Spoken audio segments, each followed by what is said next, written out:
ত্যাগের মহিমায় সারা দেশে উদযাপিত হচ্ছে ঈদুল আজহা। ঈদ জামাতে বিশ্ব মুসলিম উম্মার শান্তি কামনা, সহিংসতা বন্ধের আহ্বান। দেশের স্বার্থে ঐক্যবদ্ধ হওয়ার আহ্বান মির্জা ফখরুলের। সবাইকে সঙ্গে নিয়ে সরকার এগিয়ে যেতে চায় বললেন স্বরাষ্ট্রমন্ত্রী। এবং দেশে অর্থনৈতিক সংকট চলছে মন্তব্য নাহিদের। পরিস্থিতি কাটিয়ে উঠতে সময় লাগবে জানালেন অর্থমন্ত্রী।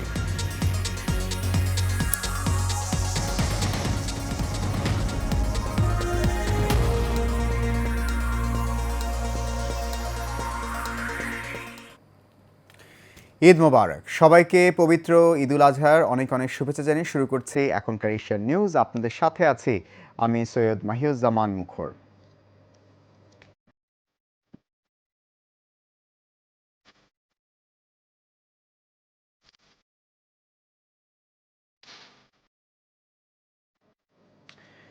শুনছেন বিআরবি কেবল ইন্ডাস্ট্রিজ লিমিটেড সংবাদ শিরোনাম। এবার যাচ্ছি পুরো খবরে। সব ভেদাভেদ ভুলে ত্যাগের মহিমায় এক কাতারে দাঁড়ানোর দিন পবিত্র ঈদুল আজহা। রাজধানীর জাতীয় ঈদগাহ ময়দানে ঈদের প্রধান জামাতে মিলেমিশে একাকার হয়ে গেছে আপামর জনতা। একই শামিয়ানার নিচে পরম সৌহার্দ্যে নামাজ আদায় করেছেন রাষ্ট্রপতি মোহাম্মদ শাহাবুদ্দিন ও প্রধানমন্ত্রী তারেক রহমান সহ দেশের সাধারণ মানুষ। নামাজের পর একে অপরের সাথে ভাগ করে নিয়েছেন ঈদের আনন্দ। বিস্তারিত নূর মোহাম্মদ ভূঁইয়া রিপোর্টে, ক্যামেরায় ছিলেন আনসারুল ইসলাম। সাদা পাঞ্জাবিতে রঙিন টুপি, সকাল হতেই রাজধানীর সব পথ যেন এসে মিশেছিল জাতীয় ঈদগাহের এই চত্বরে। কোনো বিভেদ বা দূরত্বের দেয়াল ছিল না আজ, ছিল শুধু ত্যাগের আনন্দ আর পরম সম্প্রীতি। উৎসবের এই মহিমান্বিতক্ষণে জাতীয় ঈদগাহে এক সারিতে সমবেত হন রাষ্ট্রপতি মোহাম্মদ শাহাবুদ্দিন এবং প্রধানমন্ত্রী তারেক রহমান। তাদের পাশেই নামাজে দাঁড়ান সরকারের মন্ত্রীবর্গ, উচ্চপদস্থ কর্মকর্তা, কূটনৈতিক এবং সাধারণ মানুষ। রাষ্ট্রপ্রধান থেকে সাধারণ নাগরিক সবই যেন আজ এক সমতার চাদরে ঢাকা। লাখো হাত একসাথে উঁচিয়ে ধরা হয় পরম করুণাময়ের দরবারে। মুনাজাতে দেশের অর্থনৈতিক সমৃদ্ধি, রাজনৈতিক স্থিতিশীলতা কামনা করেন মুসল্লিরা। ভবিষ্যতে যাতে সবাই একসাথে মিলেমিশে কাজ করতে পারি এই দোয়াই করেছি এবং এই দেশের যাতে সকলের মঙ্গল কামনা করেছি। আমাদের দেশের যে বর্তমান রাজনৈতিক পরিস্থিতি, আমরা সবাই চাই এর থেকে বেরোয় আসতে। আমরা একটা সম্প্রীতির দেশ চাই। আমরা যারা সুন্দরভাবে এগিয়ে যেতে পারি, দেশকে একদম বিশ্বের একটা উন্নত দেশে পরিণত করতে পারি, সেই কামনা করছি। নামাজ শেষে কোলাকুলি আর কুশল বিনিময়ের মাধ্যমে ছড়িয়ে দেন শান্তির বার্তা। ত্যাগের মহিমায় উদ্ভাসিত হোক, আমরা এই কামনা করি। কোরবানি করে ত্যাগ করে আল্লাহর কাছে আমাদের সান্নিধ্যে পৌঁছে দেয়, নৈকট্য লাভ করে আর কি আল্লাহর। আজকের দিনে চাওয়া থাকবে যাতে আমাদের কোরবানি সবার কবুল হয়, সবাই যাতে তাদের নিজের মনের পশুত্বতে কোরবানি দিতে পারে। উৎসবের এই রঙে বড়দের পাশাপাশি সামিল হয়েছিলেন এক ঝাঁক শিশু কিশোরও। আবুর সাথে নামাজ পড়তে আসছি, ঈদ মুবারক। আজকে ঈদের দিনে যেন নামাজ পড়তে এসেছে, অনেক ভালো লাগতেছে। সবাইকে ঈদের শুভেচ্ছা, ঈদ মুবারক। এখানে আসছি নামাজ পড়তে, ঈদের নামাজ পড়তে ভালো লাগছে। আব্বুর সাথে আসছি, ঈদ মুবারক। হিংসা বিদ্বেষ ভুলে ত্যাগের শিক্ষায় একটি সুন্দর ও বৈষম্যহীন সমাজ গড়ার প্রত্যয় ছিল সবার চোখে মুখে। পবিত্র ঈদুল আজহার মূল শিক্ষা কেবল পশু কোরবানি নয়, বরং পশু কোরবানির সাথে সাথে আমাদের মধ্যে লুকিয়ে থাকা পশুত্বকে হত্যা করে ত্যাগের মহিমায় আলোকিত হয়ে ধনী গরিব সব ভেদাভেদ ভুলে আনন্দ ভাগাভাগি করে নেওয়াটাই হচ্ছে এই ঈদের মূল সার্থকতা। তাই তো এই ত্যাগের মহিমায় আনন্দ যেন বছর জুড়ে অটুট থাকুক, এমনটাই প্রত্যাশা সকলের। জাতীয় ঈদগাহ ময়দান থেকে নূর মোহাম্মদ ভূঁইয়া, এশিয়ান টেলিভিশন, ঢাকা। দর্শক, নোয়াখালী থেকে ঈদ উদযাপনের খবর জানিয়েছেন সহকর্মী মাহবুর রহমান। সারা দেশের ন্যায় নোয়াখালীতেও পবিত্র ঈদুল আজহার নামাজ অনুষ্ঠিত হয়েছে। সকালে জেলা কোট মসজিদ প্রাঙ্গণে জেলার প্রথম ঈদের জামাতটি অনুষ্ঠিত হয়। এরপর জেলার প্রতিটি উপজেলায় সরকারি এবং বেসরকারিভাবে ঈদের জামাত অনুষ্ঠিত হয়েছে। আমাদের কাছে যে তথ্যটি আছে, জেলা প্রাণী সম্পদ কর্মকর্তা আমাদেরকে জানিয়েছিলেন যে জেলায় প্রায় 1.5 লক্ষাধিক পশুর চাহিদা আছে এবং চাহিদার যোগান রয়েছে, ব্যাপক যোগান ছিল এবং সেই অনুযায়ী কিন্তু ধর্মপ্রাণ মুসল্লিরা নামাজ পরবর্তী সময়ে সেই পশুগুলো কুরবানি করেছে। এবং যেহেতু নোয়াখালী একটি প্রবাসী অধ্যাসিত এলাকা, এই প্রতিটি ঈদ কিন্তু নোয়াখালীবাসীর জন্য একটি ভিন্ন মাত্রা যোগ করে। কারণ সাধারণত যারা প্রবাসী আছেন তারা কিন্তু ঈদের সময় তাদের বাড়িতে আসেন এবং তাদের আত্মীয়দের মাঝে তারা ঈদের আনন্দটি ভাগাভাগি করে নেয়। কাজেই নোয়াখালীতে ঈদের আনন্দটা সবসময় বেশি আমরা দেখেছি। এবং আরেকটি বিষয় জানিয়ে রাখি যে পশু কুরবানি হয়েছে, সে পশুর চামড়া সংরক্ষণের জন্য যারা জড়িত আছেন, যে চামড়া শিল্প ব্যবসার সঙ্গে যারা জড়িত আছেন, তারা কিন্তু আমাদেরকে জানিয়েছেন যে অন্যান্য বছরের তুলনায় এবার পশুর চামড়ার দাম কিছুটা বেশি রয়েছে। বাবা সাবেক রাষ্ট্রপতি জিয়াউর রহমান এবং মা সাবেক প্রধানমন্ত্রী বেগম খালেদা জিয়ার কবর জিয়ারত করেছেন প্রধানমন্ত্রী তারেক রহমান। ঈদুল আজহার নামাজ আদায় শেষে রাজধানী জিয়া উদ্যানে বাবা মায়ের কবর জিয়ারত করেন তিনি। এ সময় উপস্থিত ছিলেন তার স্ত্রী ডক্টর জুবাইদা রহমান এবং দলীয় নেতাকর্মীরা। প্রধানমন্ত্রী প্রথমে তার সহধর্মিণী জুবাইদা রহমানকে সঙ্গে নিয়ে বাবা মায়ের কবর জিয়ারত করেন। তারপর দলীয় নেতা কর্মীদের সাথে সমাধিতে শ্রদ্ধা জানান তিনি। এ সময় প্রধানমন্ত্রীর উপদেষ্টা রুহুল কবির রিজভী বলেন, রাজনৈতিক মতপার্থক্যের কারণে কেউ নিপীড়িত হচ্ছে না, সরকার সবার সাথে মানবিক আচরণ করছে। পরে বরানী কবরস্থানে ভাই আরাফাত রহমান কোকুর কবর জিয়ারত করেন প্রধানমন্ত্রী।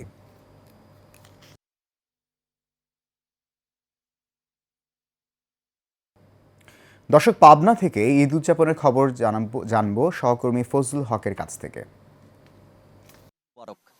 সকাল থেকেই কিন্তু উৎসবমুখর পরিবেশে পাবনার বিভিন্ন ঈদগাহ ময়দানে মুসল্লিরা কিন্তু আসলে পবিত্র ঈদুল আজহার নামাজ আদায়ের জন্য গিয়েছেন এবং এই পবিত্র ঈদুল আজহা কিন্তু আসলে আল্লাহর নামে কোরবানি দেওয়ার জন্যই কিন্তু মুসল্লিরা কিন্তু আসলে পাবনার বিভিন্ন জায়গায় এবং পাবনার বাসিন্দা যারা পাবনা সহ বিভিন্ন জায়গায় থাকেন তারা কিন্তু পাবনাতে আসছেন এবং পবিত্র ঈদুল আজহা কিন্তু আসলে পালন করছেন। আমি এই মুহূর্তে দাঁড়িয়ে রয়েছি পাবনা সদর উপজেলার গয়েশপুরে। আসলে নিশ্চয়ই জানিয়ে রাখি যে আসলে নামাজ শেষেই কিন্তু আসলে মুসল্লিরা ফিরে এসেছেন তাদের নিজ বাড়িতে এবং তাদের যে কোরবানির যে বিষয়টি রয়েছে সেগুলো কিন্তু তারা পালন করছেন। আমরা দেখেছি যে আসলে বিভিন্ন মানুষ কিন্তু গরু, ছাগল এবং ভেড়া সহ আসলে মহিষ তারা কিন্তু আসলে আল্লাহর নামে কিন্তু কোরবানি দিচ্ছেন। সব মিলিয়ে বলা চলে যে এই পবিত্র ঈদুল আজহা উপলক্ষে কিন্তু পাবনা জেলার যে আইন শৃঙ্খলা রক্ষাকারী বাহিনী রয়েছে তারা কিন্তু পবিত্র ঈদুল আজহা সুষ্ঠুভাবে সম্পূর্ণ উদযাপন করতে যেতে পারে সাধারণ মানুষ, সেজন্য কিন্তু তারা আসলে সাদা পোশাক এবং পোশাকেও কিন্তু আসলে কঠোর নিরাপত্তায় রয়েছেন। সব মিলিয়ে বলা চলে আসলে উৎসব মুখর পরিবেশে পাবনায় আজ এই পবিত্র ঈদুল আজহা অনুষ্ঠিত হয়ে গেল। এই ছিল আমার কাছে পাবনা থেকে পবিত্র ঈদুল আজহার সর্বশেষ তথ্য। দর্শক, কোরবানির আরো খবর নিয়ে এই মুহূর্তে খুলনা থেকে যুক্ত হচ্ছেন সহকর্মী বাবুল আক্তার।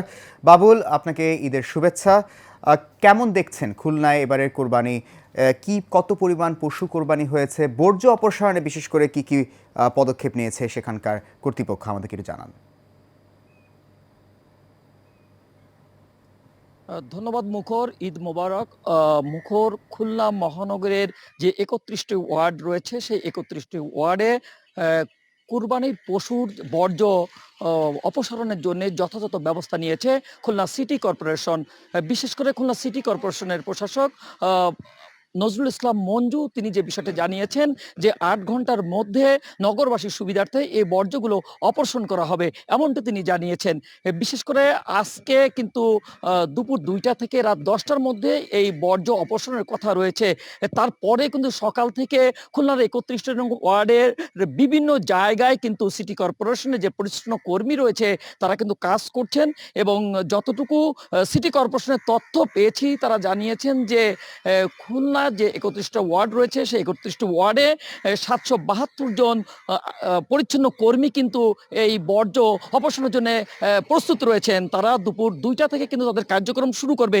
এছাড়াও কিন্তু যে 31টা ওয়ার্ড রয়েছে সেই ওয়ার্ডের প্রতিটি কাউন্সিলর যে রয়েছে সেই কাউন্সিলর ওয়ার্ডের যারা রয়েছেন তারা কিন্তু সকাল থেকে কাজ করছেন এবং এই খুলনার 31 নং ওয়ার্ডে 772 যে পরিচ্ছন্ন কর্মী আছে তারা দুপুর 1টার পর থেকে তারা খুলনায় যে কন্ট্রোল রুম খোলা হয়েছে সেখানে প্রস্তুত রয়েছেন।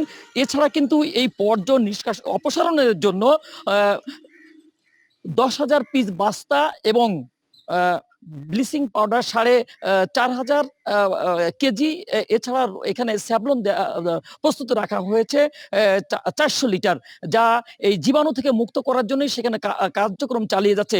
সকাল থেকে কিন্তু বিভিন্ন ওয়ার্ডের বিভিন্ন জায়গায় যেখানে পশু জবাই করা হয়েছে, কোরবানি দেওয়া হয়েছে, সেখানে কিন্তু ব্লিচিং পাউডার ছিটানো হচ্ছে মুক্তর জন্য। এছাড়া বিভিন্ন জায়গায় কিন্তু এই পরিচ্ছন্ন কর্মীরা কাজ করছে, পর্যাপ্ত পরিমাণে কাজ করছে, যে সেই প্রতিশ্রুতি অনুযায়ী কিন্তু রাত 10টার মধ্যে খুলনা নগরবাসীর সুবিধার্থে এই বর্জ্য অপসারণ করবে, এমনটা জানিয়েছেন সিটি কর্পোরেশন। মুখর, এই ছিল আমার কাছে খুলনা থেকে বর্জ্য ব্যবস্থাপনার সর্বশেষ খবর। বাবুল, আপনাকে ধন্যবাদ। দর্শক, আমাদের সহকর্মী বাবুল আক্তার খুলনা থেকে জানাচ্ছেন সেখানকার কোরবানির সবশেষ খবর। ভেদাভেদ ভুলে দেশের স্বার্থে, জনগণের স্বার্থে, মুসলমানদের স্বার্থে ঐক্যবদ্ধ হওয়ার আহ্বান জানিয়েছেন বিএনপির মহাসচিব ও স্থানীয় সরকার মন্ত্রী মির্জা ফখরুল ইসলাম আলমগীর। সকালে ঠাকুরগাঁও বালক উচ্চ বিদ্যালয়ে বড় মাঠে ঈদের নামাজ আদায় করে নিজ বাসভবনে সাংবাদিকদের তিনি এ কথা বলেন। আমরা সারা বিশ্বের মুসলমানরা আমরা এই দিনটিকে কোরবানির মাধ্যমে আল্লাহ তাআলার উদ্দেশ্যে আমরা কোরবানি করি। এটা কোনো হত্যা নয়, এটা বিশ্বকবি বিদ্রোহী কবি নজরুল ইসলামের কথায়, আজই হত্যা নয় সত্যাগ্রহ, সত্যের উদ্বোধন। আমরা আমাদের যত কলুষিত আছে মনের মধ্যে, আমরা সমাজে সেগুলোকে বাদ দিয়ে এই কোরবানির মধ্যে দিয়ে আমরা সেটাকে পবিত্র করতে চাই এবং সেটাকে আমরা একটা এই আল্লাহ তাআলার নির্দেশে এই কোরবানি আমরা পালন করি। জাতীয় ঐক্য ও সমৃদ্ধির জন্য সবাইকে সঙ্গে নিয়ে সরকার এগিয়ে যেতে চায় বলে মন্তব্য করেছেন স্বরাষ্ট্রমন্ত্রী সালাউদ্দিন আহমেদ। সকালে সাংবাদিকদের সঙ্গে আলাপকালে তিনি বলেন, দেশের মানুষ স্বাধীনভাবে নির্বিঘ্নে ঈদ উদযাপন করছে। একটি ত্যাগ ও আনন্দের একটি দিন, যেখান থেকে আমরা আমাদের মুসলমানরা আমাদের ইসলামের ইতিহাস থেকে শিক্ষা নিয়েছি, ত্যাগের শিক্ষা নিয়েছি। তো আমরা আমাদের এই জাতীয় জীবনেও যেই ত্যাগ, আত্মত্যাগ আমরা আমাদের জুলাই গণঅভ্যুত্থানে আমাদের শহীদরা করেছেন, সেই ত্যাগকে যাতে আমরা ধারণ করতে পারি, আমাদের সকল শহীদদেরকে আমরা স্মরণ করছি। সারা দেশবাসীর প্রতি আমরা আহ্বান জানাচ্ছি যাতে গম্ভীর্যতার সাথে, আনন্দ এবং ত্যাগের সাথে সবাই মানুষের মুক্ত স্বাধীন পরিবেশের মধ্যে যে ঈদ উদযাপন করা, সেই পরিবেশটা এই কয়েকবার আমরা উপভোগ করলাম।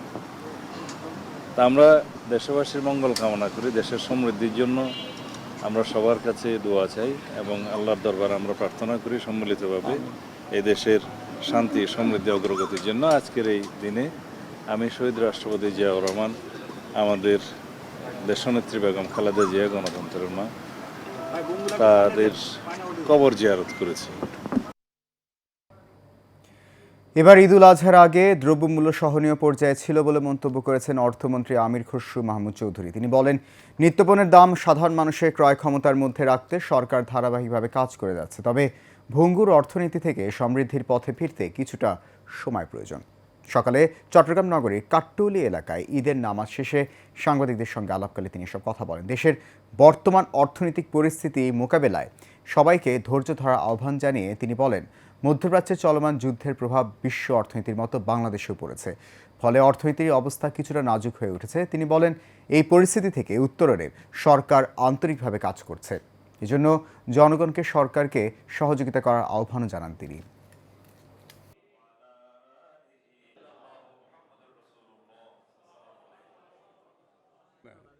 দর্শক, এই পর্যায়ে বগুড়ায় চলে যাব। সেখান থেকে ঈদুল আজহার উদযাপনের খবর নিয়ে যুক্ত হচ্ছেন সহকর্মী সাজু মিয়া। সাজু, ঈদের শুভেচ্ছা জানাচ্ছি আপনাকে। বগুড়ায় এবারে ঈদ উদযাপন কেমন দেখছেন, আর কোরবানির বর্জ্য অপসারণে নবগঠিত সিটি কর্পোরেশন কি কি পদক্ষেপ নিয়েছে আমাদেরকে একটু জানান।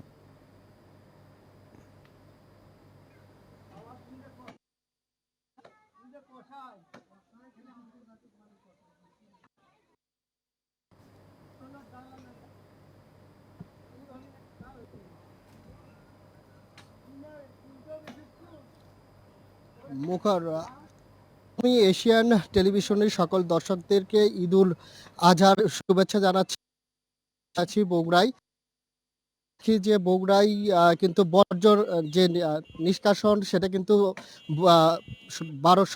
বেলা 12টার মধ্যে কিন্তু নিষ্কাশন করার কথা রয়েছে এবং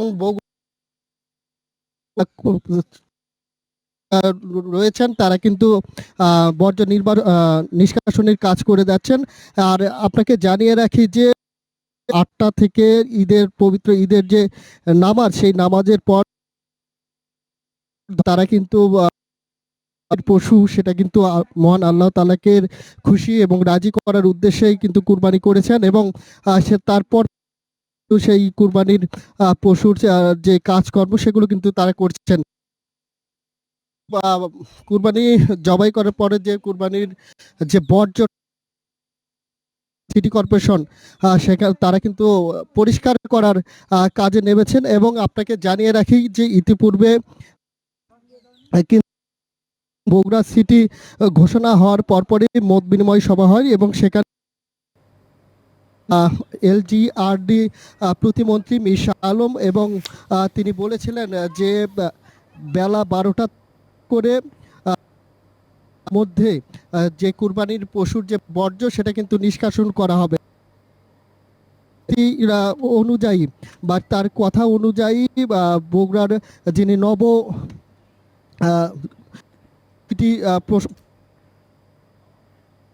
সাজু, আপনাকে অসংখ্য ধন্যবাদ। আমাদের সহকর্মী সাজু মিয়া বগুড়া থেকে জানাচ্ছিলেন সেখানে ঈদুল আজহা উদযাপনের সবশেষ খবর। দর্শক, শেষ করবো এশিয়ান নিউজ। তার আগে বিআরবি কেবল ইন্ডাস্ট্রিজ লিমিটেড সংবাদ শিরোনামগুলো জানিয়ে দিচ্ছে আরও একবার।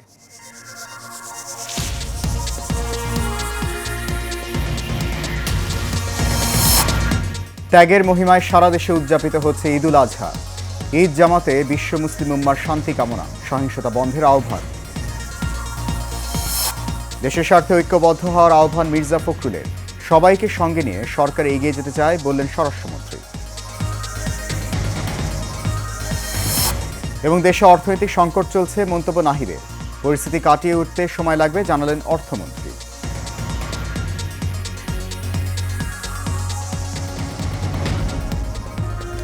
এশিয়ান নিউজ এ পর্যন্তই। আমাদের পরবর্তী সংবাদ দেখার আমন্ত্রণ রইল। আপনার সঙ্গে থাকার জন্য অনেক ধন্যবাদ সবাইকে। ঈদ মোবারক।